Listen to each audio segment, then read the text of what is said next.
Oi, eu sou o Zé e hoje eu vim falar com vocês sobre A Raposa Já Era o Caçador, da Herta Miller.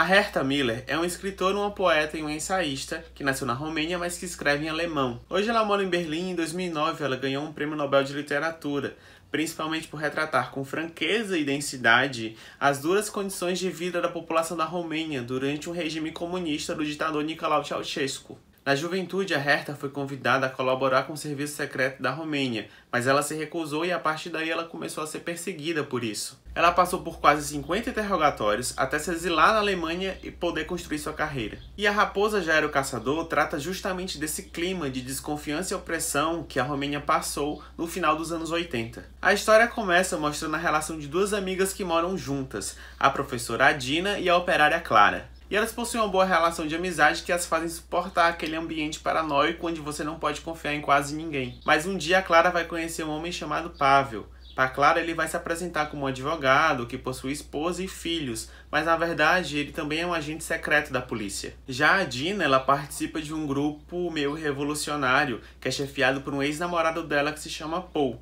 O Paul, ele se apresenta para a sociedade como um músico, mas na verdade ele também é um médico e junto com a Dina, ele ajuda soldados que tentam fugir daquele governo ou qualquer outra pessoa que tenta sair daquele país e fugir daquela ditadura. Então elas vão levando a vida delas dessa forma, a Dina com essa vida dupla, e ela sabe que a Clara, ela tá com um namorado que até então não foi apresentado a ela, mas um clima de desconfiança começa a se instalar na casa. Isso porque quando criança, a Dina foi com a mãe dela comprar uma espécie de tapete de pele de raposa. E esse tapete virou como um tapete de estimação para a Dina. Então, para todo local que ela se muda, ela leva esse tapete. O que acontece é que durante esse relacionamento que a Clara tem com o Pavel, parece que a casa delas vai recebendo umas visitas enquanto elas não estão presentes. E elas vão percebendo aos poucos que algumas coisas na casa vão mudando quando elas voltam para casa.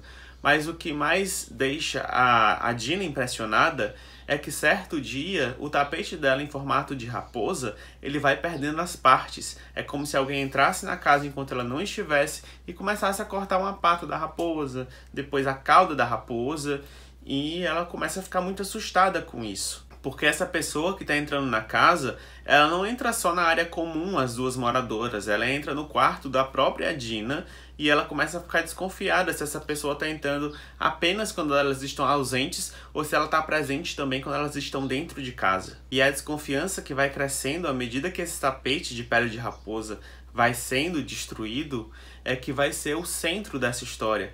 Quem será que está destruindo esse tapete de raposa? O que esse tapete de raposa representa para a vida da Dina e o que ele representa na relação de confiança que ela possui com a Clara? E aí, claro, né, a Dina desconfiadíssima, ela vai para a Clara e pergunta: Clara, vem cá, quem é seu namorado? Eu não sei nada sobre ele, tu não me conta nada.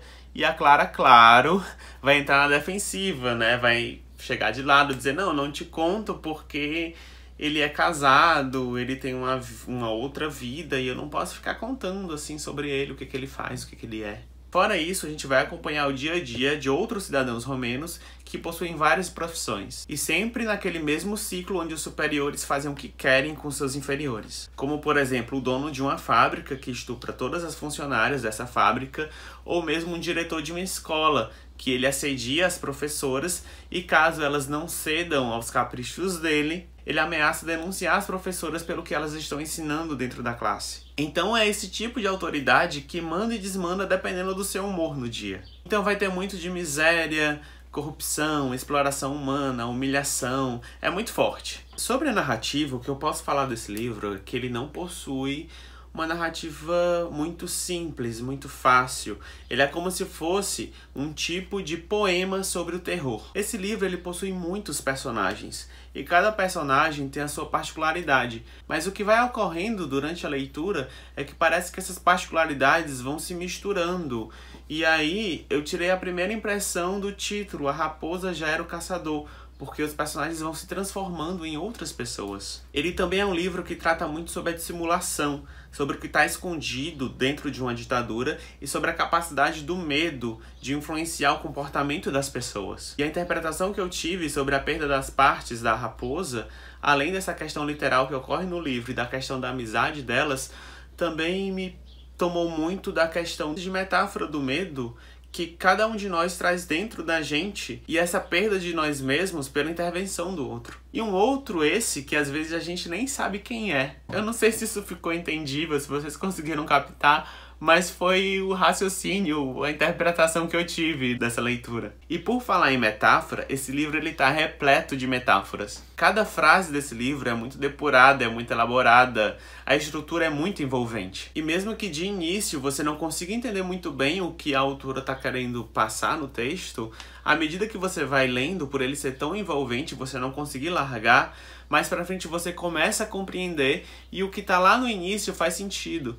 Então muitas vezes eu acabava um capítulo e me dava a sensação de querer voltar pro início para reler e conseguir entender de forma melhor. E por falar em capítulos, eles são relativamente curtos e possuem várias cenas que se entrelaçam uma nas outras. E olha, esse livro, eu acho que ele é para ser lido devagar, tá? Porque ele é construído com diversas peças e a gente tem que estar atento a toda a informação que é dada, porque senão a gente vai ter que voltar lá pro começo, como eu falei. Mas a sensação durante a leitura é que todos esses elementos que são colocados, eles estão lá em ótima sincronia. Então, gente, essa autora é maravilhosa. É uma experiência de leitura incrível, tem uma grande dureza de expressão. Ela tem uma linguagem poética que é encantadora, cheia de imagens que muitas vezes são tão sutis, mas que no final das contas é uma experiência muito prazerosa. A indicação que eu tive desse livro foi do Rodrigo Vilela, que tem um canal aqui no YouTube, vou colocar o cardzinho aqui em cima, mas eu peguei do blog dele, o Leia para Viver, justamente porque eu tava procurando uma autora para ler